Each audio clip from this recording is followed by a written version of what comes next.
group. This is my formerly conservative group that's now screaming to the left. But one of the guys was lamenting that even though he's accomplished a lot in commercial real estate, he still doesn't have a jet. Still doesn't Tears, you know, tears are coming down. That's a true first world problem, isn't it? Yeah. So Duncan, that's just sad, man. You know what they say, the way to turn a large fortune into a small fortune is to get an airplane. Yeah. Or horse. A horse. Again, Or I thought it was a yeah, boat. a small fortune in the horse racing business, you start with a large fortune. All right. Well, Chester's all set and in place, so let's go ahead and start. I'd like to start us, a habit of going into this stuff in prayer. So if you will, for a short one. Holy Father, we thank you for this morning, and we ask that our study of your word be fruitful and that our fellowship be full. Please bless us today. Amen. Amen. All right, so I'm going to reveal the big secret, the direction where Bill's going to be going for the next several Sundays. He's going to march down Matthew 5, verse by verse, until we get to the very end, down there with number 10. So as for those of you here last week, I said that I've done the teaching where I talk about how the Beatitudes are a spectrum of what the Christian life looks like. And I further said these things may appear to be random, but they're actually in a very detailed order.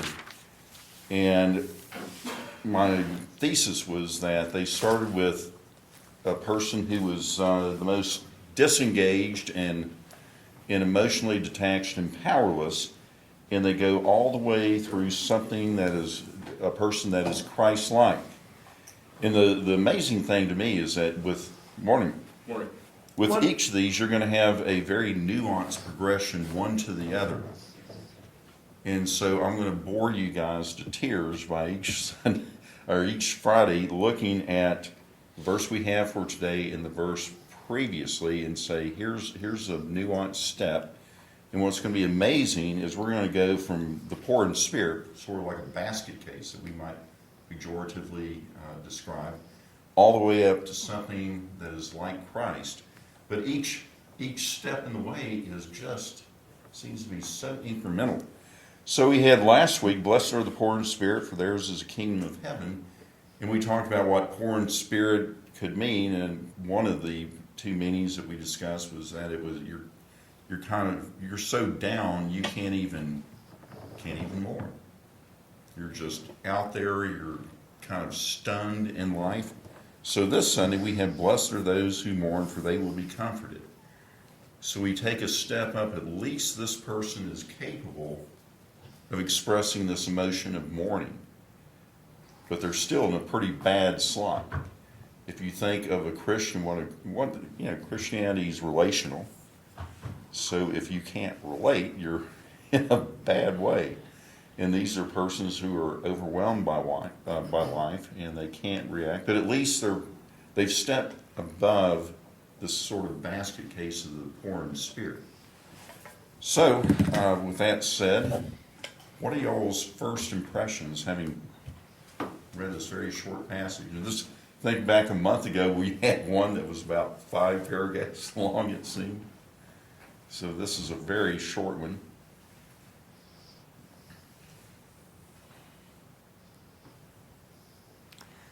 You mentioned that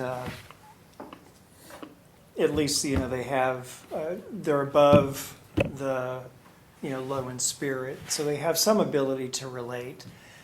But I wonder too if that is just a point in their life, as opposed to it being something more constant, right? Where they're continuing to mourn kind of where they're at, but have some sense of themselves as opposed to something's happened, right? Yeah, that's an excellent observation, and I forget who it was last week pointed out, and I've done this particular teaching, I think 10 times, and a few of the classes pick up on this idea that you're not statically in any one of these stages. Most every one of us goes back and forth, sometimes maybe in one day. So, yeah, I would say there's some people, and we all know them, some people that kind of mourn chronically.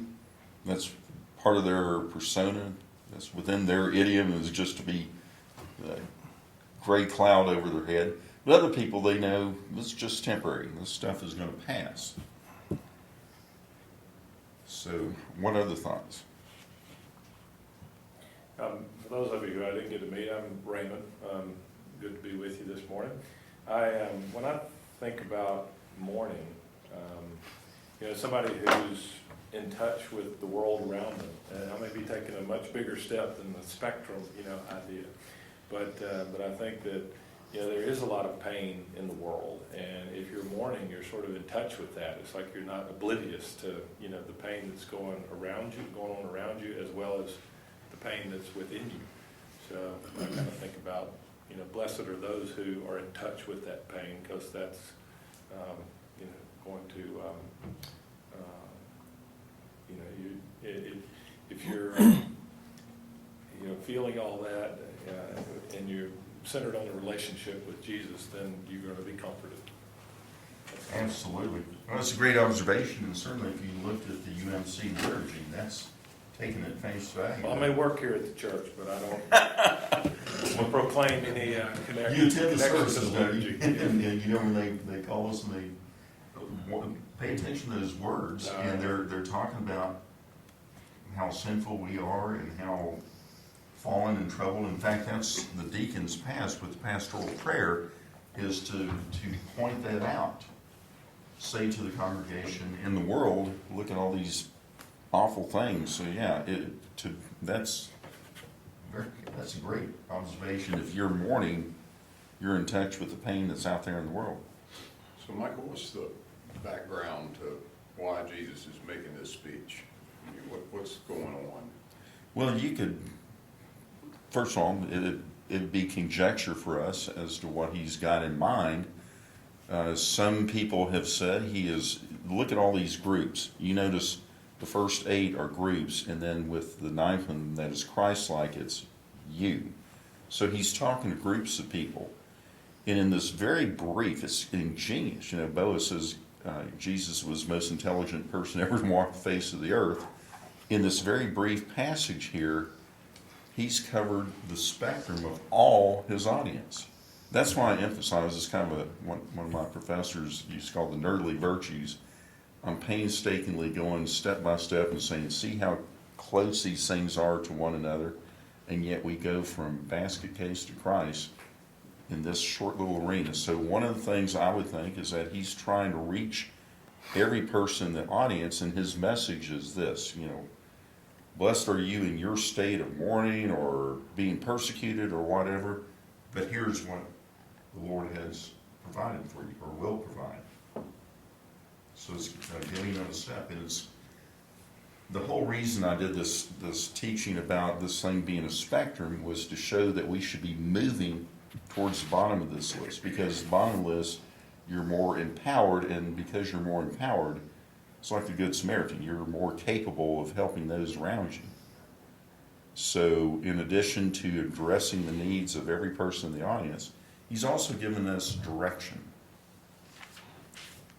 Do this, move in this direction, you Christian, so that you can help those around you. I think that in the prior chapter, it really illustrates that he's going flat out, healing all these people. The crowds are getting larger and larger. His reputation in Syria is getting bigger and bigger. So it really speaks to the fact that there are all these needy out there, and they're all out there in front of him. And he's asking us to think about that. You've hit upon a great point here. He's offering some sort of healing, some sort of salve, and the crowds keep getting bigger. What does that tell you about human nature, or the human condition? We're a whole bunch of hurting folks searching for something. For needy. I told you guys, we launched Ashi and I are doing a 30-week study as part of the disciple series, Jesus and the Gospel, and we surveyed. We had, usually these things have an enrollment of 14 to 18 people. We got 52. So we surveyed the crowd and said, what are you here for? And a lot of them talked about, we wanted something beyond Sunday school. We wanted scripture study. Real life, real problems, needing real direction. So I think what was true 2 millennia ago is certainly true today. Any other thoughts on this? I've always thought the Beatitudes are kind of the inspiration basis for all great country western songs. Say more. There's a lot of good theology in country music. Grown up with a dad from San Antonio, I know that. You agree, huh? Yeah. I mean, you just think about me, always identify something terrible and give you hope, you know. That's- Trains, rain. Well, you know, the old circle be unbroken. Well, you're standing seeing the hearse come taking your mother away, but will the circle be unbroken? It's going to be reunited. So, mournful, you should be comforted. You gotta have a You woman should be leaving somewhere in there. Pardon? You gotta have a woman leaving you. Well, that's good too. A It's dog called and the Grey truck. Campbell tradition. You're going to miss your dog. Wow. Dog and truck. He's not here to defend himself. Oh, I'll remind him the next time I see him. Yeah. Okay, well, that's my philosophy for today. I just thought I would throw that little salt in. It's what makes most country western songs great. Is you got to have some hurt and you got to have hope. You know, I was Beer still- for comfort as well. Pardon? Beer for comfort. Beer for comfort. You're from comfort, right? I tell Big How Creek, can I miss you if you won't leave? you walk into that door and you never know what's gonna come out of the discussion. But I agree, yeah, country music, good stuff. That's how he got that on his head. He said it to his wife. I'm homeless. Start off this Signs morning, for honey, diamond. you know what I've been thinking? Signs of retirement.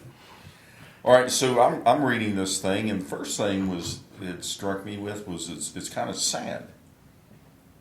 You know, those who mourn, been there myself, and know folks that have been there and are there right now.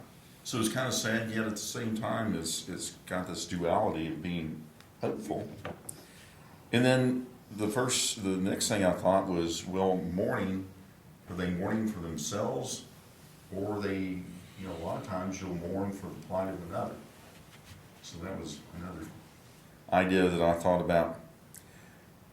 Okay, so if there's not any further first impressions, question number 1, what's the possible source of the sorrow?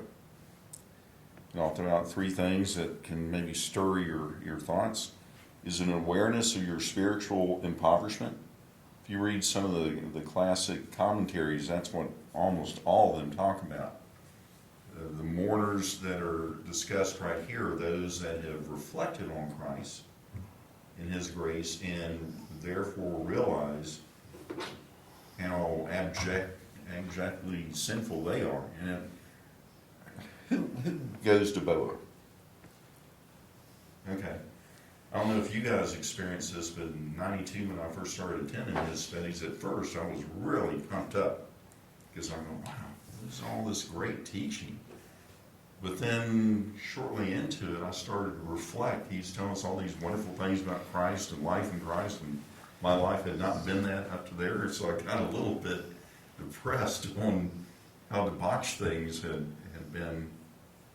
So that's what the classic commentators would tell you, is that the mourning here is about reflecting on your sin nature, which is therapeutic.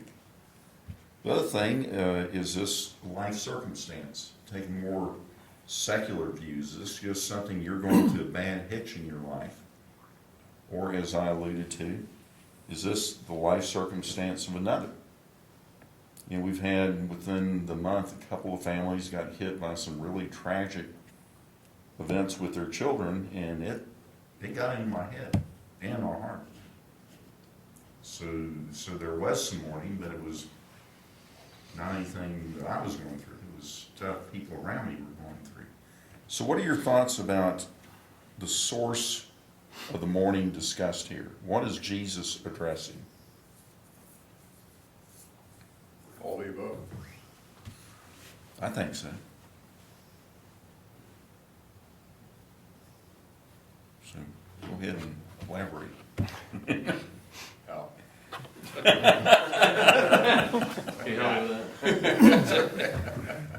Well, why might he be hitting all these?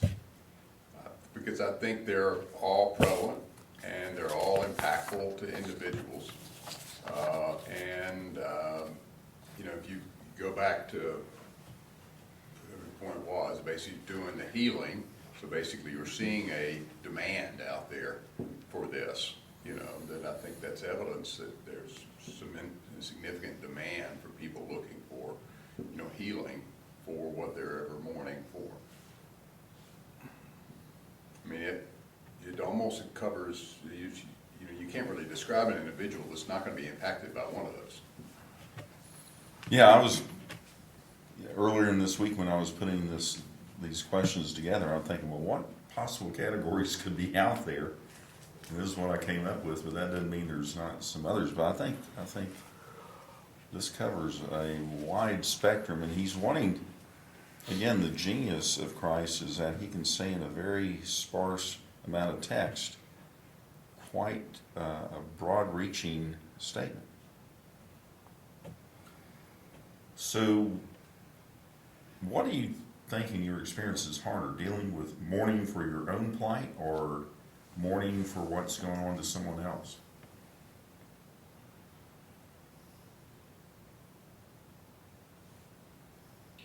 What's harder, is that Yes. your question? More difficult? It's easy to complain about yourself and your own plight. Yes. So it is harder, it's more mature to be, you know, connected to someone else's pain and someone else's hurt. So I think that's a higher level. Right, and it's with your own suffering, you can always take steps. It's largely within your control. If you see stuff happening that somebody you care about, and what if they're kind of entrenched in their pain at that moment? It makes you feel very, very powerless. Powerless. All right. Yeah, very weak. And so in that weakness, do you have a sense that that draws you into reliance on God? That inclines you to put your trust over this situation as, I can't fight through this? So I think both personally and when you see the mourning or sorrow in others. If you have, you know, deep-seated values and, you know, been brought up through, you know, the church, you go back to your kind of core values, you know, and God, and look for meaning in it and, you know, a way forward. yeah, it is widespread. I remember, and I'm sure a lot of you guys do, Don used to say on any given Sunday, on every single pew, there's a heartbreaking. And I think if you were to have the congregation be totally candid and the preacher gets up there and says, raise your hand, how many people have got a big problem in their life? It would be shocking. So that's when you know, sometimes it seems like this problem is more than you can ever, it's so pervasive. And you're thinking, what's the nature of life if everybody's dealing with these challenges? Everybody's dealing with something. Yeah. Yeah. It could be health, it could be job, it could be money, it could be family, it could be church. But there ain't anybody that's not dealing with something. So again, do you find that the pervasiveness, the intensity of the nature of mourning, does that pull you towards Christ? Do you see that as deepening your faith when you? And you had said that if you're mourning, you're more in touch with life. So as you get more in touch with life, maybe you conclude, hey, I need to just hand it over, leave it on the altar. I think you have a greater quest to search for answers, whether or not you find them or not, you seek them out. This one of the areas where the criticism of religion is strongest. You know, you always, people attack religion, they attack here. Basically, all you guys are just looking for crutches. I hear that, and I hear also you guys are making the problem. It's amazing people that don't give a flip about religion will figure out enough about it to say, okay, here's where you're falling short. So it's both of them in my experience. All right, so one of the things that we were talking about is if you mourn because of your own circumstance or if you're mourning because of the other, my next question is, let's talk about the importance of fighting through the mourning. In this case, it would be something that you're dealing with, and sometimes a lot of times it's overwhelming. But at a certain point, you gotta just pick yourself up and fight through it. So, in your experience, what's it like to fight through mourning about a bad circumstance? It drains your energy.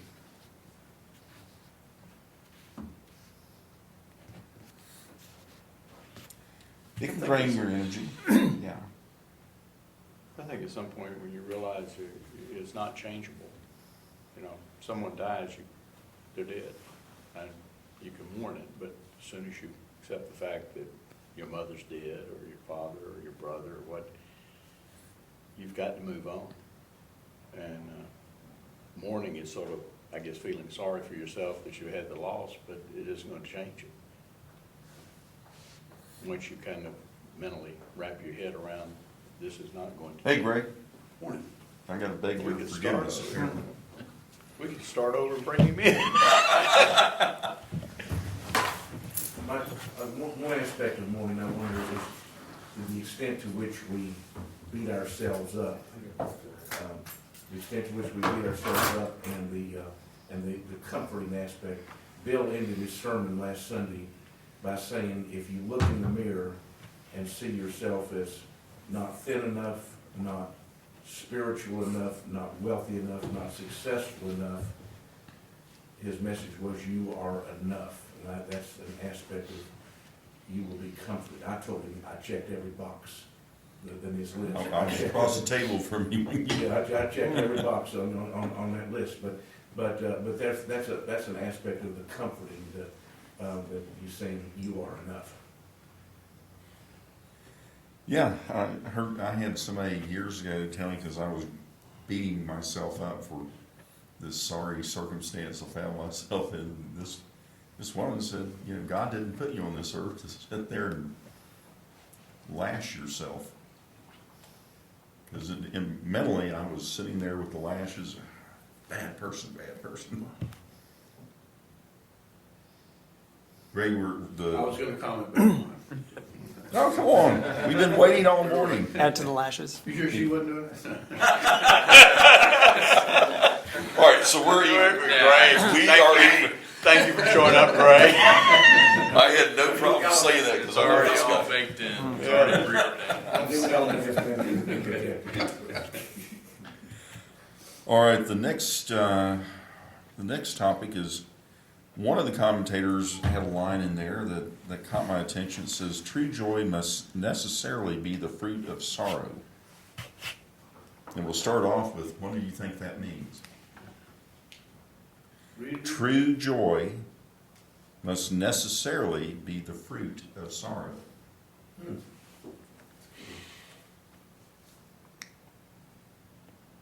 With sorrow being the plant? Yeah, in a way, the seed.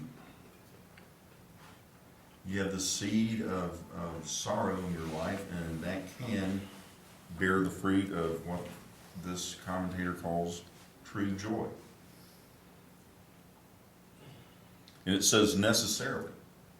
So this particular, and I say commentator, I don't know if he's a theologian or a minister or what, but he is making a claim here that to have a joy that is true, there's no path but to go through sorrow. So what? Or maybe without sorrow, you don't know what joy is. Opposite would be, which is joy. Right. Imagine if you had no obstacles in your life. No hot, no cold. Right. It sounds good. But I think if you never have anything to overcome, can you really appreciate?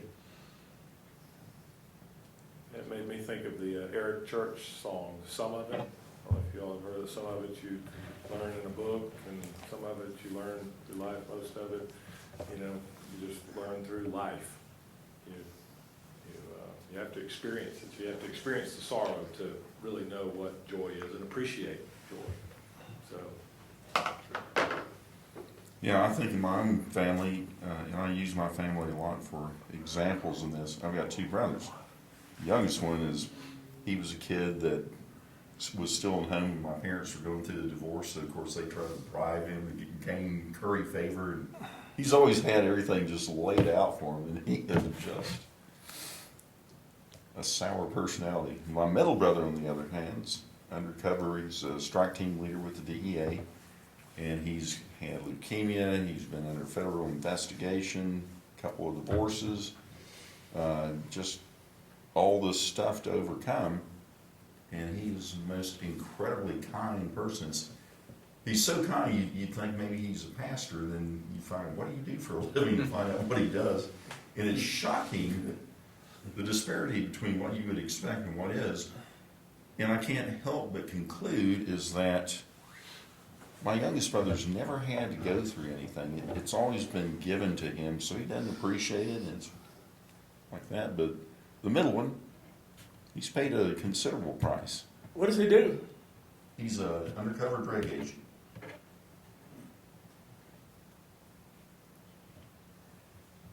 So any other thoughts about, and talk from your, I mean, this is not a theoretical class, this is a fellowship. We're supposed to be talking about how these scriptures impact our lives. What has been your experience of overcoming tough times? I've had, so my adult son was killed in a car accident about 5 years ago, and I obviously had a very tough time with it. Probably took about a year going through kind of daily reflection of, moving through it. And, it's something that never goes away, right? It just gets better. But I came to the point, and I was doing some reading, and one of the references, it talked about kind of a mindset shift, which you mentioned earlier, and it was you can either be sad about the time that you lost, or you could be joyful about the time that you had. And that really, I continued to play that back in my mind about being very joyful for that time with my son, and it really made a difference. And as you're saying this, what strikes me is that that's easy to say. And if you're doing a lesson plan, you can draft that up, and that sounds good. But living it is a whole different thing. Yeah. How did you and your wife work during that time? Did y'all, was there a lot of consternation, or did y'all draw together, pull apart? I mean, how did, We had just gone through divorce. so you're remarried? Yes, I'm remarried, yeah. We came together as a family that, because I have a daughter as well. So really kind of gathered up around the family. And have family, it was in California, and that's where most of my family is.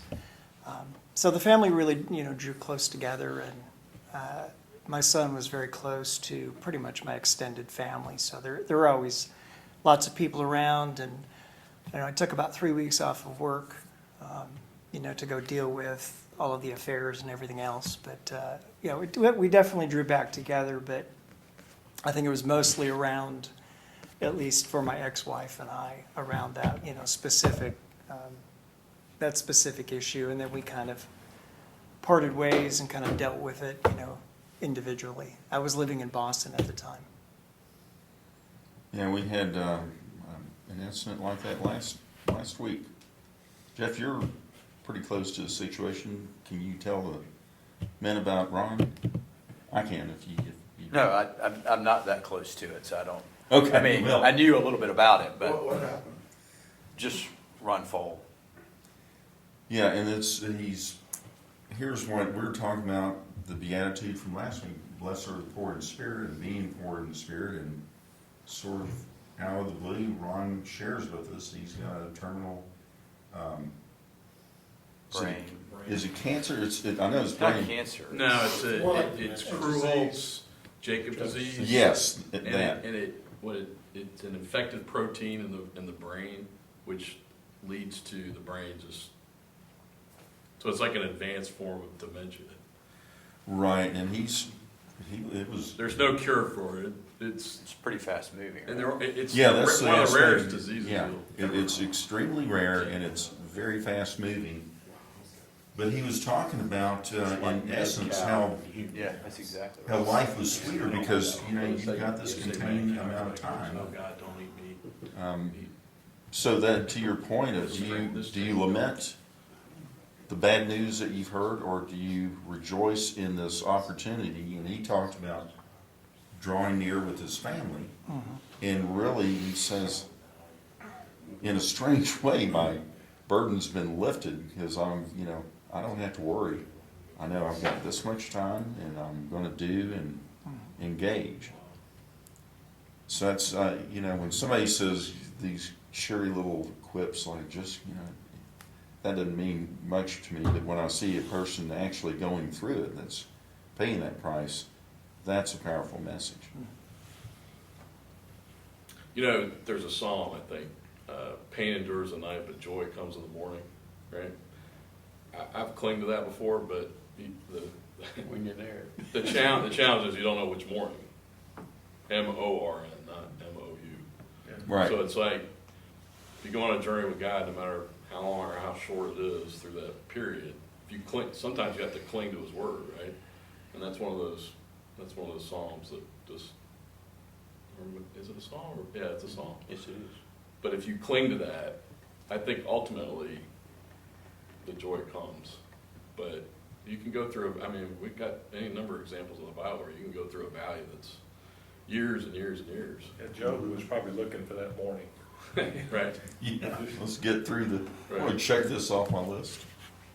But you literally have to, I think you have to let go of a lot of time, space, distance with God's Word. They say with Mother Teresa, she went for decades not feeling the presence of God, and it was particularly acute because as a young girl and growing up, she did feel that connection.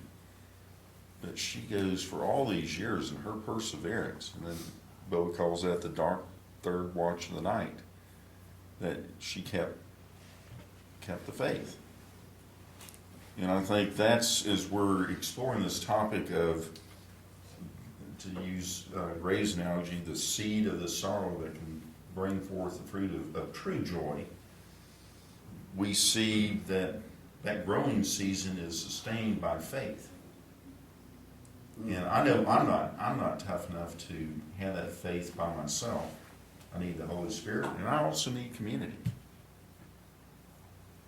And that's one of the many reasons why a fellowship like this is important, is that we can weather. I think between this group and Bo's group, the last month and a half have been just draining for the stuff that we've heard from about our brothers, what they're going through. But having that community where you can go in there and here it is.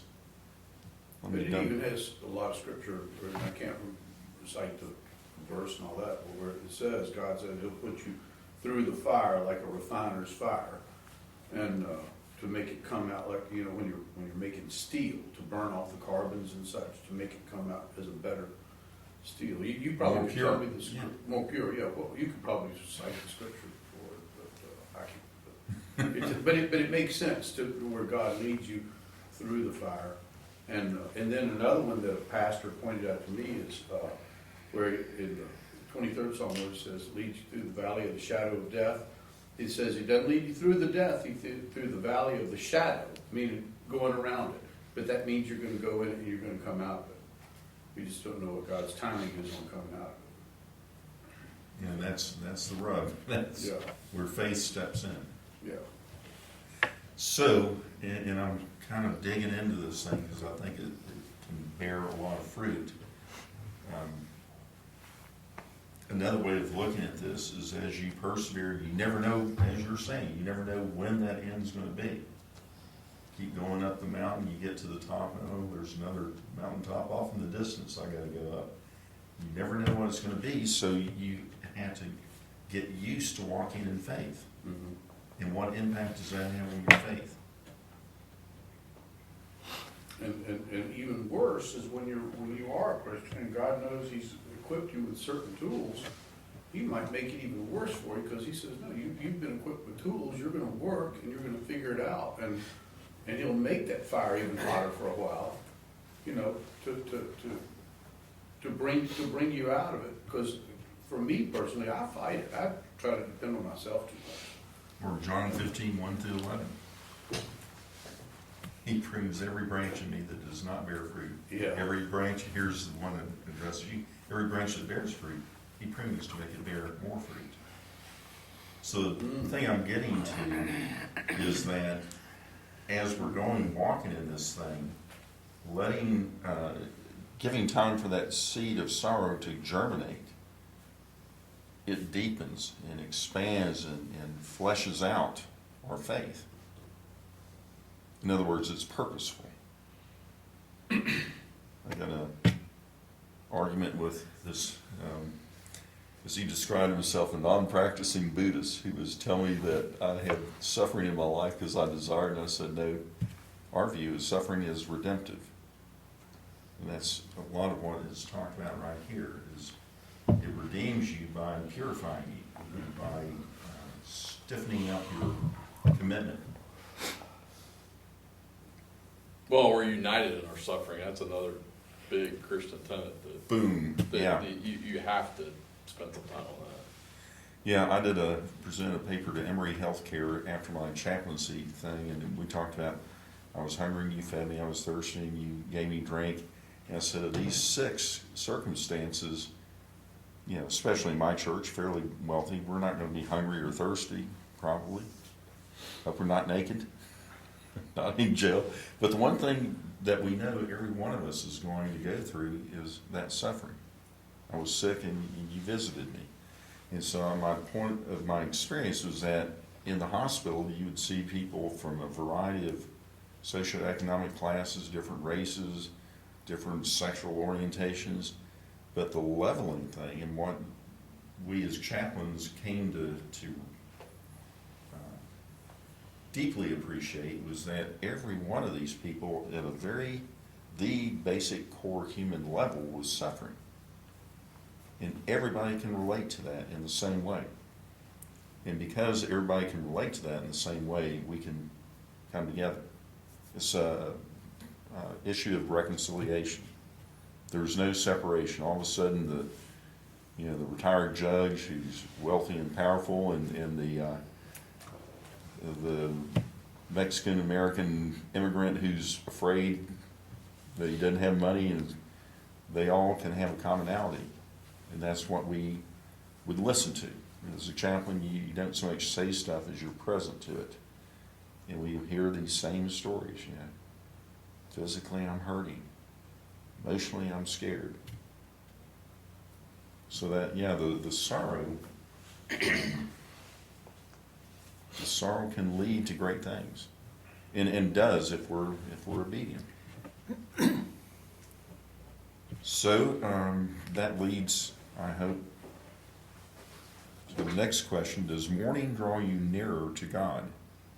And then in this particular commentary, it had a quote from Matthew: "Come unto me, all ye who are weary and heavy laden, and I will give you rest."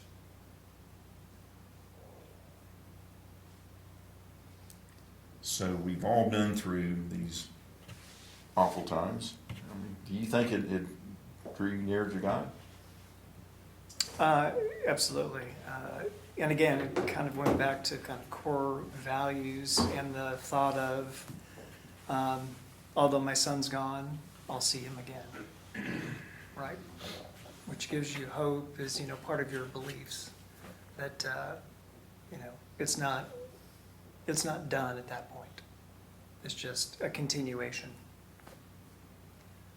There's not that chaos of nothingness, the chaos of no hope. There is something beyond. Right. I remember, again, going back to my brother, I'll give him a call and tell him he was used profusely on morning fellowship. Where his ears burning, yeah. So, Don Hart one time said that you should build up your faith in the good times. Build up your bank account. Well, I mean, but the point, you know, it's an interesting point. I mean, so which then leads to, do is it, do we just sit around and wait for something bad to happen, and then we start over there and blow the dust off the Bible and start paying attention? That happens a lot. But what I was going to say about my brother is he had leukemia, and he was down at MD Anderson. And I called him up, and he starts crying. Now, beyond this being my brother, this guy makes a living going into other countries and posing as a national, speaking the language, and if he screws up, he's going to get shot, if not tortured and shot. So he's pretty darn fearless. And here, I'm on the phone with him, and he starts crying because he's going through the chemotherapy, and it messes with your head. And he had no idea. The doctors are telling him, well, you know, prepare for it, call your family down here. So yeah, as it turns out, that was a very traumatic experience for my family. But in the end, we were all brought up in the Methodist Church. But he wasn't really engaged with the church until after this circumstance. And that was 25 years ago. And I can still see the impact of that incident echoing throughout his history. And it's like the rock hitting the water. You see these waves go out and permeate the family, the friends. It certainly deepened who he is as a person. Any other thoughts about drawing near? I think, well, for me, I guess it probably does both. So my father-in-law passed away a couple of weeks ago and didn't have his affairs in order, so wife's an only child. A lot of that has fallen on me because they don't really understand finance stuff too well. And for about 2 weeks, I really kind of disconnected from my daily time with the Word. And I wasn't here for 2 weeks, but I'm back now. But I don't know, I just got overcome with, it wasn't necessarily the morning, because I had the he's in a better place, and that take, thankful for the time you had and stuff, but just the amount of worry that came with it was kind of knocked me off my faith walk for a little bit. So it's easy for me to say that, oh yeah, tough times, draw closer to God, absolutely, but it didn't. The one thing they told us as chaplains, don't throw those platitudes out. That's BS. Yeah. Just sit there and shut up and be present to these people. Because they have no idea. They just want to be not isolated. And so maybe you reflect on that and look at what getting knocked off your faith walk, what was that like? And how does that manifest? And maybe, it's like Gray is saying, maybe you haven't gone through that experience. You say, that's what I do. When I have something tough and I start to panic, I say, you've been through this before. And what worked? And very clearly, Boaz says, you will never regret an act of obedience, but you will always ultimately regret an act of disobedience. I did a presentation called the 40 Boa-isms inside. I journaled. I'm up there at the front table, and Boa likes to tease us in the Sanhedrin, but not as purposeful. I can't write on the book on my lap. And I journal this stuff, and I put together my favorite sayings, but that one was most impactful. It's not particularly lofty or beautiful language, but it has real real bite in real His life. shock value. Yeah. When you start thinking about it, And it is absolutely true. I look at times when I say, and you know, you can always go through this rationalization. Everybody's doing it. I can get away with it. I need it right now. Things are tough. Mm-mm. So for me, I just sit there, take a breath, walk out on my balcony, take a breath, and say, you know, I've been through this before. And when I broke from discipline, from faith, bad things happen. It never improved. But if I stay the course, they'll get me through. I pray that I would have that kind of reaction and so forth. As you were talking about losing your adult son, I have 2 adult sons, and I'm just overwhelmed with sort of what that would feel like. And I would have to say that, you know, as I'm working through it, there would probably be some anger at God, you know, for allowing that to happen. I know that's not, you know, theologically based and all of that, but I can just, I would hope that I would just say, God, carry me through this, because I can't do it without you. Well, I'd say it is theologically based. Everybody's got to be on their beach at Peniel from time to time and read the Psalter. That is a lot of crying out, a lot of real, because we know that's the way people really are. Sometimes you do get mad at God.